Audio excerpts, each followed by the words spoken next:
مرد کو روکے رکھنا یعنی پابند کرنا قوت سنتن 1 سال کے خوراک کے لیے، قوت خوراک یعنی 1 سال کا خرچہ، علی اہلی اپنے گھر والوں پر، ایک شخص اپنے گھر والوں کا جتنا خرچہ ہوتا ہے اس کا 1 سال کا خرچہ روکے رکھے، یعنی پہلے سے انتظام کیے رکھے۔ جی صلی اللہ علیہ وسلم رات کو 1 درہم بھی صدقہ کر کے سوتے تھے، 1 درہم بھی ہوتا وہ بھی کیا کرتے تھے؟ صدقہ کر کے سوتے تھے۔ وہ بیت المال کا آخری درہم خرچ کر کے نہیں سوتے تھے۔ اچھا مولانا کہ بیت المال میں جو عوام کا پیسہ پڑا ہوا وہ بھی خرچ کر کے آخری رات بھی چلو کل کے لیے اللہ مالک ہے، وہ اپنا ذاتی ہوتا تھا۔ غلط فہمیاں نکالو ذہن سے۔ اچھا یہاں سارا بیت المال کا پیسہ خرچ کرنے کو تیار، ختم کرو، آگے اللہ مالک، ایسی خام خواہ نہیں مولانا، اس کی گنجائش نہیں۔ وہ تو اپنے گھر والوں کے لیے وَيَحْبِسُ، وہ بھی پڑھو گے، لِأَهْلِهِ قُوتَ سَنَتِهِمْ، اپنے 1 سال کا خرچہ روک کر رکھتے تھے۔ اور اللہ پر توکل، جامع ترمذی میں حدیث پڑھو گے کہ نبی صلی اللہ علیہ وسلم کے پاس اگلے آنے والے ہر وقت کے لیے سامان تیار ہوتا تھا۔ توکل اپنی جگہ، توکل کہتے کس کو؟ سارا درہم دینار خرچ کر کے بیٹھو کل کے لیے اللہ مالک ہے، ایسی خام خامہ، نہ حدیث کو سمجھا نہ قرآن کو سمجھا، نہ حدیث کو سمجھا نہ قرآن کو سمجھا۔ اگر سمجھنا ہے تو اس حدیث سے سمجھو کہ جہاں وہ صحابی آئے اونٹ پر سوار ہو کر، اونٹ پر سوار ہو کر، نبی صلی اللہ علیہ وسلم نے پوچھا اونٹ کو باندھا ہے صحابی سے؟ وہ صحابی کا بھی توکل کمال کا، کہنے لگے یا رسول اللہ پر توکل کر کے کھلا چھوڑ آیا۔ کتنا شاندار توکل ہے۔ پھر ان صحابی کو توکل سمجھایا، اذهب واعتقل وبعد ذلك توکل، جاؤ پہلے اونٹ کو باندھو پھر اللہ پہ بھروسہ کرنا۔ یہ غیر ذمہ دارانہ بیانات ہوتے ہیں، کوئی نہیں سب خرچ اللہ کے راہ میں، کل اللہ مالک، یہ تو نبوی تعلیم نہیں ہے، یہ تو نبوی تعلیم نہیں ہے۔ وہ جی 1 درہم بھی ہوتا تھا وہ صدقہ کر کے سو، اللہ کے بندے وہ بیت المال کا 1 درہم نہیں ہوتا تھا، وہ کون سا ہوتا تھا؟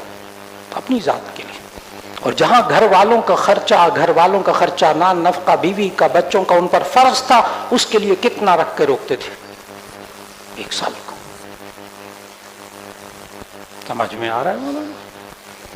یہ نہیں ہے وہ 1 درہم بھی رات کو خرچ کر کے سوتے تھے، کل بیوی بچوں کے خوراک کا اللہ مالک۔ یہ کون سی نبوی تعلیم ہے؟ یہ کون سی نبوی تعلیم؟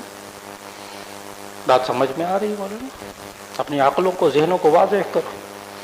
جن کا خرچہ آپ کے ذمے ہے، جن کا نان نفقہ آپ کے اوپر فرض ہے، وہ رات کو صدقہ کرنا کیا ہے؟ فرض ہے۔ اور بیوی کا نان نفقہ، بچوں کا نان نفقہ کیا ہے؟ فرض۔ جس طرح زکوٰۃ فرض، وہ حقوق اللہ میں سے، یہ حقوق العباد میں سے۔ توکل سمجھ میں آ رہا ہے؟ ہاں، اس لیے مدرسے چلانا نا تو توکل پہ چلانا۔ پہلے طلباء کے لیے 1 سال، اساتذہ کے تنخواہوں کے لیے 1 سال کا خرچہ رکھ کے نا، پھر بعد میں کر لینا جو کرنا ہے، چلا لینا مدرسے۔ یہ کیا، اس سال خرچہ کرو سارا، بس ابھی خالی کرو خزانہ مدرسے کا، بعد میں اللہ مالک، دینے والا اللہ ہے۔ توکل نہیں ہے، یہ کچھ اور ہے، یہ لاپرواہی ہے، یہ غیر ذمہ داری ہے۔ پتہ ہے جامع ترمذی کی حدیث کے الفاظ جلد ثانی کے، وَعِندَهُ، پڑھا آپ نے، وَعِندَهُ عَتَادٌ لِكُلِّ حَالٍ، کیا تیاری ہوتی تھی نبی صلی اللہ علیہ وسلم کی۔ عِندَهُ عَتَادٌ لِكُلِّ حَالٍ، ہر آنے والے حال کے لیے نبی صلی اللہ علیہ وسلم کے پاس سامان تیار ہوتا تھا۔ اب کرو توکل، اب کرو توکل۔ باتیں کچھ سمجھ میں آ رہی؟ جی پڑھیے، اس بات کو سمجھیے اچھی طرح، کیا ہے توکل، کیا ہے؟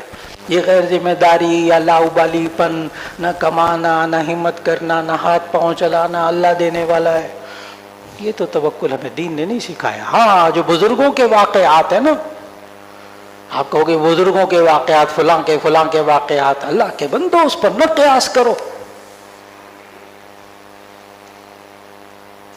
وہ ان کی نظر تو اسباب پر ہوتی ہی نہیں تھی.